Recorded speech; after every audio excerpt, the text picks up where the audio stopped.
Yo, what's good, people? It's your boy, Mr. Cheap Sense here. I apologize for not being able to get you guys a video yesterday of the fragrance I wore. What I will do right now is actually switch the script because I was about to do the fragrance I wore today, but that don't make sense because I didn't give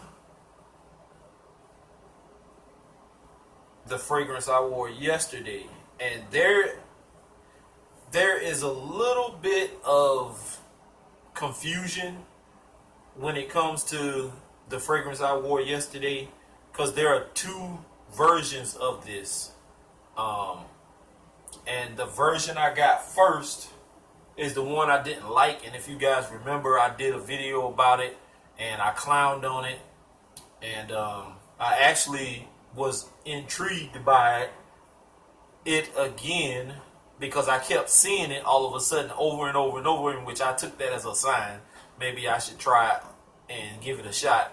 But I didn't. I ended up actually buying a totally different fragrance, but it's from the same exact line. So what I wore yesterday is from the House of Guess, and this one is not Guess Indigo. This one is Guess 1981. So do not get it confused. This is not Guess Indigo, which is the one that I got the decant of, and I clowned on it so hard. I don't even know where it is right now. It's on my counter somewhere. But anyway, it was a little small decant of it, a sample of it. And I didn't like it at all. And the note breakdown seems promising in it because I think it has pineapple or something like that in it. Don't quote me on that, but I think it does. But this is not the one. This is not Guess Indigo. This is just Guess 1981. And the opposite one is Guess 1981 Indigo. And there is a women's version and a men's version of that Indigo. I don't have that one. So this one actually was released in 2017, which this is fairly new. This came out 2 years ago.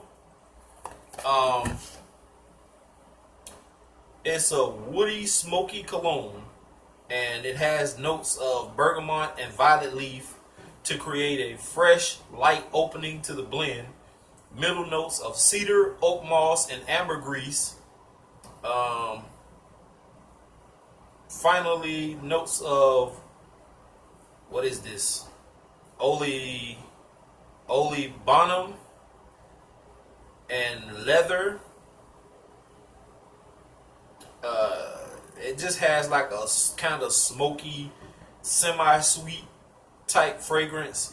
I actually like this a lot. I just wish that the projection was stronger and lasted a little longer. And I wish that the longevity on this was way longer than what I got. I think I got about four and a half decent hours out of this, as far as like scent wise. And then after that, it's like a real faint skin scent, and I did have to reapply once throughout the day. But it's a pretty good fragrance. I like this one way better than that sample of Guess Indigo that I purchased. So no, guys, Guess 1981 is not the one that we are confusing with the pineapple. That is not the one. And I actually can pull it up because it's right here. Guess 1981 Indigo, and it's a totally different box.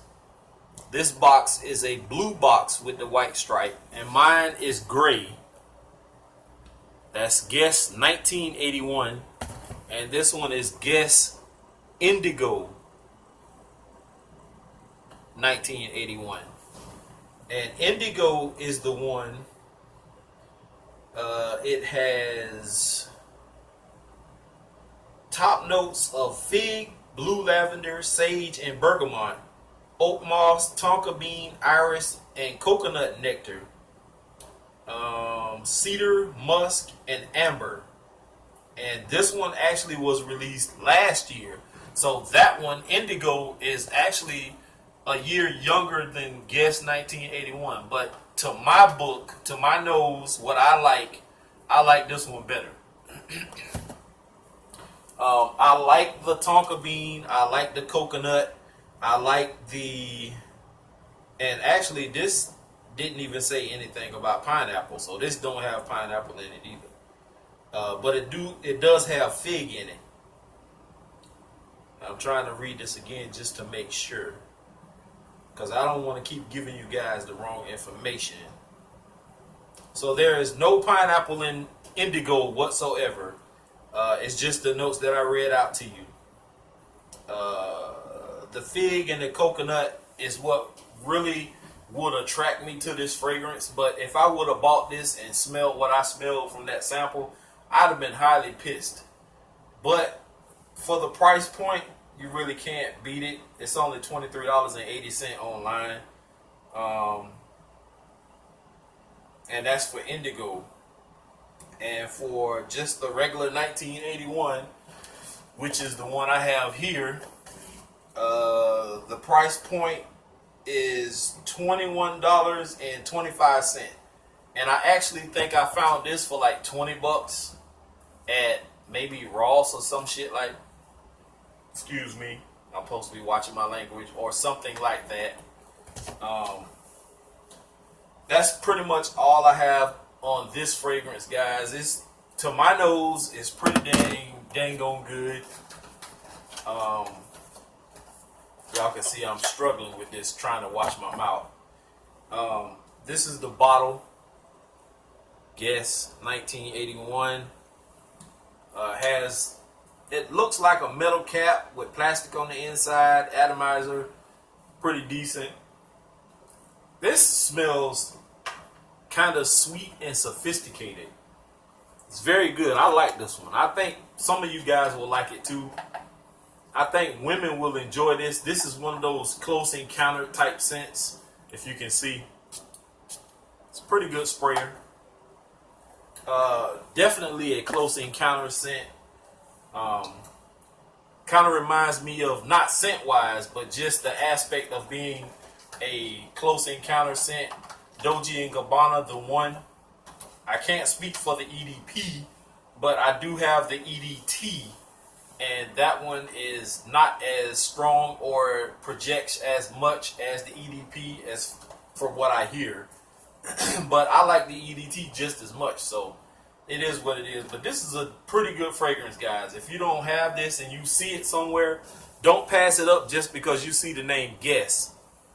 Some fragrance houses we give a bad rep just because, you know, they have a few flops in the past and then we condemn them for life. But I actually have been giving Guess a chance, and Guess has been putting out some pretty decent fragrances lately. The projection and longevity may lack in some of them, but they smell wonderful. So if you see this somewhere, TJ Maxx, Ross, whatever, your shopping preference is, Burlington Coat Factory, whatever, and you see this, pick it up. Don't pick it up at full retail though. I don't know what this would go for full retail, but if you can get this for like 15, 20 bucks, I'd jump on it. Anything more than $25, I wouldn't even do it. It's not worth it. Not that kind of coin. $30, $40, $50. I don't think it's worth it. But with that being said, I'm going to end this video, and I'm about to fire up another one because I have a package that came, and I also have a fragrance that I picked up earlier today, and I have to show you guys the fragrance that I wore today, and I also have to get out of here, and I am doing some babysitting this week. Actually, today is my last day, thank God. I am so ready to get back in my place and not be sleeping where I've been sleeping the past few days. Nothing wrong with the place I'm in, or the kids that I'm babysitting, or not babysitting, I'm watching. But it's just, there's nothing like your own. And I would much rather be here. I can be comfortable. I can turn on my air as low as I want, to turn my fan on. I can watch whatever I want to watch and not have to worry about nothing. So tomorrow I'll be back in my place, and I'll actually be in Augusta, Georgia, this weekend. So if anybody is in the Augusta area, I was originally supposed to be going to Orlando, but that didn't pan out. So we're going to Augusta, I think Wild Adventures. But when we get there Friday night, I am going to see Avengers Endgame if there are tickets left. Hopefully there are. So wish me luck on that. I'm out of here, guys. Stay tuned for the next video coming soon. Peace.